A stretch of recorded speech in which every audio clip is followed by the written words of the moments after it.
ఏం అన్యాయం చేసినాం నీకు చంద్రశేఖరరావు? మేము నిన్ను మా పార్లమెంట్ సభ్యుడిగా ఎన్నుకోవడం మేము చేసిన అన్యాయమా? నీ పార్టీకి పోయినసారి 13 సీట్లు ఇవ్వడం మేము చేసిన అన్యాయమా?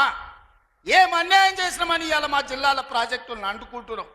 ఈ 10 ఏళ్లలో నువ్వు పాలమూరు రంగారెడ్డి ఎత్తిపోతలు పూర్తి చేసినుంటే ఇవాళ చంద్రబాబు నాయుడుతో పంచాయతీ ఎందుకు వస్తుండే? ఆనాడు నువ్వు వైఎస్ రాజశేఖర రెడ్డి ముఖ్యమంత్రి ఉన్నప్పుడు ఆనాడు పోతిరెడ్డిపాడు పక్క 4000 క్యూసెక్స్ నుంచి 40,000 క్యూసెక్లకు పెంచింది రాజశేఖర రెడ్డి గారికి ఊడిగం చేసింది. రాజశేఖర రెడ్డి చెప్పులు మోసి కృష్ణానది జలాలను రాయలసీమకు తరలించడానికి అనుమతించింది సన్నాసివి నువ్వు కాదా చంద్రశేఖరరావు?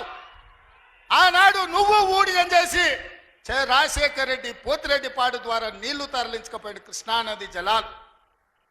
మళ్ళీ ఆయన కొడుకు జగన్మోహన్ రెడ్డి ముఖ్యమంత్రి అయిన తర్వాత ఇదే ప్రగతి భవన్, ప్రజల స్వేదంతో నిర్మించిన ప్రగతి భవన్ అధికారిక కార్యాలయానికి వైఎస్ కొడుకు జగన్మోహన్ రెడ్డిని పిలిపించి పంచభక్ష ప్రమాణాలు పెట్టి 6 గంటలు చర్చించి రాయలసీమ ఎత్తిపోతల పథకం రచించింది నువ్వు కాదా?